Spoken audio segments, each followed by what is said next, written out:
Miss হবে না আপনার পছন্দের টিভি শো। দেখুন জি5 অ্যাপে একদম ফ্রি। আর স্বয়ংভূই বা এত কুল কিভাবে আছে এটা জানা সত্ত্বেও যে ওর baby missing. Smart, very smart. কোনো লাভ নেই, যেহেতু বের করবই। কে ছিল? তার পদবীও মুখার্জি। মুখার্জি পরিবার থেকে আর কে কে গিয়েছে বেনারসে?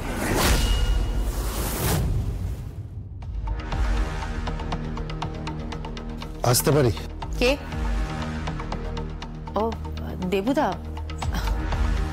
বলো। কৌশিকী, হ্যাঁ বলো। বলছি ব্যাপারটা তো খুব জটিল হয়ে যাচ্ছে। কেন বলো তো? আমি আমার ফোনটা সুইচ অন করলাম, দেখলাম প্রচুর মিস কল, আর সবকটাই মিস কল প্রীতির ফোন থেকে এসছে। আই এম শিওর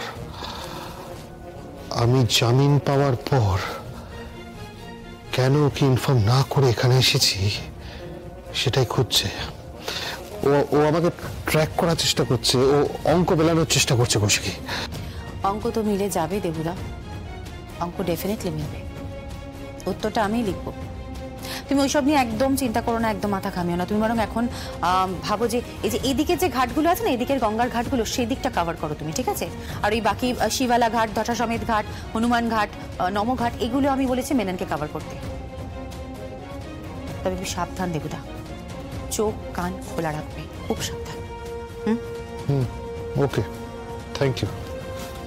ও হ্যাঁ, এক মিনিট।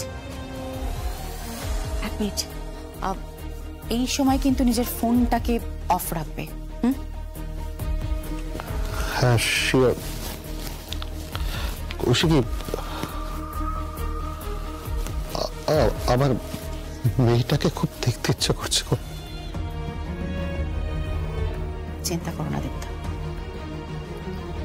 কলকাতায় ফিরে তুমি পরিবারের সাথে তো এক হবে, তখন মেয়েকে ঠিক দেখতে পাবে। চিন্তা করো না একদম। থ্যাংক ইউ কৌশিকী, আমার জামিন করিয়ে দেওয়ার জন্য, আমার জন্য তুমি যা যা করেছো। Thank you, thank you so much. Thank you.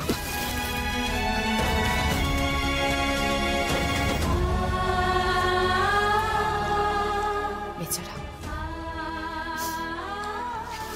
লোকটার জন্য মাঝে মধ্যে খুব করুণা হয়, খুব করুণা হয়।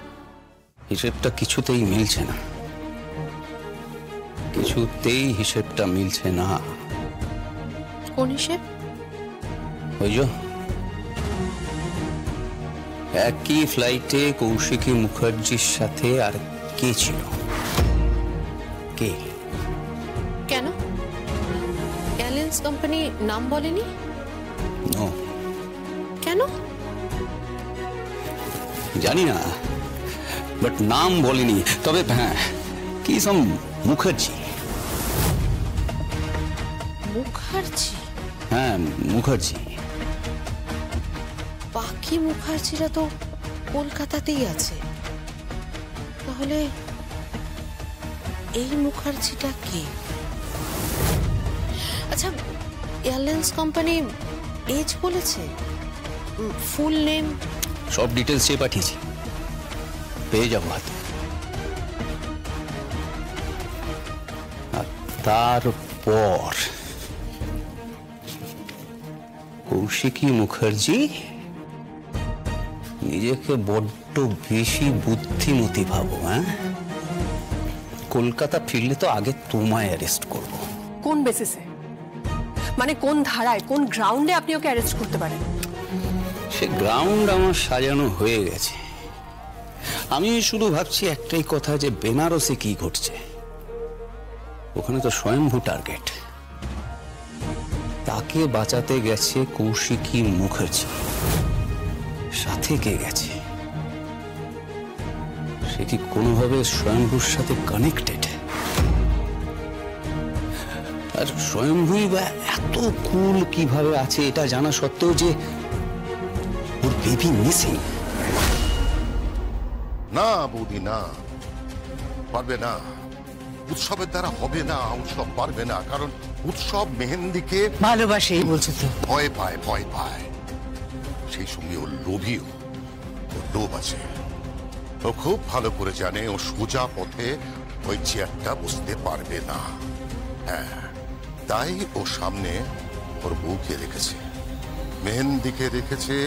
মেহেন্দিকে শিখণ্ডীর মতন সামনে খাড়া করে ও লড়াইটা জিততে চায়। তাই তোর ছেলে কিন্তু খুব শেয়ানা। থাক প্লিজ, এভাবে কথা বলো না তুমি ঠাকুরপো। আমার ছেলেকে নিয়ে তুমি এইভাবে কথা বলবে না, ব্যাস। ভুল কি বলেছি? ভুল কি বলেছি আমি? সামান্য একটা পোষ সেটাও করতে পারলো না, একটা ধাক্কা। গঙ্গার জলে সলিল সমাধি হয়ে যেত, এই পুণ্য স্থানে এসে পুণ্য করত, স্বর্গে যেত। আর তোমার ছেলে তোমার জন্য সেটাও করতে পারবে। আর তুমি তার জন্য কি না করেছো? তুমি তুমি এ সারা দুনিয়ার সঙ্গে লড়াই করেছো, ঝগড়া করেছো, ছোট হয়েছো, এমনকি তুমি কোর্ট পর্যন্ত গেছো, সেখানে কাঠ করায় দাঁড়িয়েছো। আর তোমার ছেলে তার প্রতিদানে তোমাকে কি দিল? কি দিল তার প্রতিদানে? থাক না, এসব কথা শুনতে আমার আর ভালো লাগছে না। কেন? সত্যের মুখোমুখি তুমি দাঁড়াতে চাইছো না? হ্যাঁ বৌদি, তুমি কিছুতেই কেন বুঝতে চাইছো না যে উৎসবের আসল টার্গেটটাই ওই চেয়ারটা, যেটা ওর মাকে দিয়ে হয়নি, সেই কাজটা ও ওর বউকে দিয়ে করাতে চাইছে। বউয়ের আঁচল ধরে সৈন্যের মতন বিহেভ করছে। আসলে পুরোটাই একটা মুখোশ। হ্যাঁ, পুরোটাই একটা মুখোশ। ও কিন্তু একদিন প্রমাণ করে দেবে যে মেইন গেমটা ও খেলছে, ও হচ্ছে গেম চেঞ্জার। এবং আমরা যখন ওই জেল হাজতে বসে চোখের জল ফেলবো, তখন মেহেন্দিকে সরিয়ে নিজে ওই চেয়ারটা দেখিয়ে বসবে। আমি ওকে খুব ভালো করে চিনি, ও ওর অধিকার ছাড়বে না। ইয়েস, ও হচ্ছে বর্ন ক্রিমিনাল। ও রক্তে রক্তে, ও শিরায় উপশিরায় ক্রাইম করে বেড়াচ্ছে। আর ও যেভাবে হোক, যেন তেন প্রকারেণ ওই চেয়ারটায় বসবে। আর ও খুব ভালো করে জানে যে কৌশিকীকে ও সরাসরি সরাতে পারবে না, তাই মেহেন্দিকে মাঝখানে নিয়ে এসেছে। আর মেহেন্দিটা এত বোকা, ও উৎসবকে সঙ্গে নিয়ে ঘুরছে। ও যদি বুদ্ধিমতী হতো না, উৎসবকে শুট করে দিত।